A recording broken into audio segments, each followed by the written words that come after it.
ഗുരുവിൻ്റെ മൊഴിയിൽ നിന്നൊഴുകും തിരുവചനം ഒരു മനമായി കേൾക്കാം, ഒരുമയോടെ പാടാം, അനുഗ്രഹമായി തീർക്കാം ഈ സുദിനം നമ്മിൽ വചനത്തിൻ കൃപയോടെ മുന്നേറിയിടാം. വിശുദ്ധ യോഹന്നാൻ അറിയിച്ച സുവിശേഷം 12-ാം അധ്യായം 3-ാം തിരുവചനം. മറിയം വിലയേറിയതും ശുദ്ധവുമായ ഒരു കുപ്പി നാർദീൻ സുഗന്ധതൈലം എടുത്ത് യേശുവിന്റെ പാദങ്ങളിൽ പൂശുകയും തന്റെ തലമുടി കൊണ്ട് അവന്റെ പാദങ്ങൾ തുടയ്ക്കുകയും ചെയ്തു. തൈലത്തിന്റെ പരിമളം കൊണ്ട് വീട് നിറഞ്ഞു. കാരുണ്യവാനും സ്നേഹനിധിയുമായ ഞങ്ങളുടെ നല്ല തമ്പുരാനെ, മറിയത്തിന്റെ അദമ്യമായ സ്നേഹമാണ് നമുക്ക് ഈ തിരുവചനത്തിലൂടെ കാണുവാനായി സാധിക്കുക.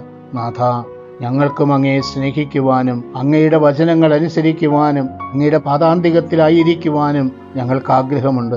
പലപ്പോഴും ഞങ്ങൾക്കത് സാധിക്കാറില്ല. ആ നിമിഷങ്ങളെയോർത്ത് അങ്ങയോട് ഞങ്ങൾ മാപ്പ് ചോദിക്കുന്നു. നമ്മുടെ കർത്താവ് ഈശോ മിശിഹായുടെ കൃപയും പിതാവായ ദൈവത്തിന്റെ സ്നേഹവും പരിശുദ്ധാത്മാവിന്റെ സഹവാസവും പരിശുദ്ധ അമ്മയുടെയും നീതിമാനായ മാർ യോസേപ്പിന്റെ മാധ്യസ്ഥവും സകല മാലാഖമാരുടെയും സകല വിശുദ്ധരുടെയും സംരക്ഷണവും നൽകി സർവശക്തനായ ദൈവം നിങ്ങളെ ആശീർവദിച്ച് അനുഗ്രഹിക്കട്ടെ, ഇപ്പോഴും എപ്പോഴും എന്നേക്കും. ആമേൻ.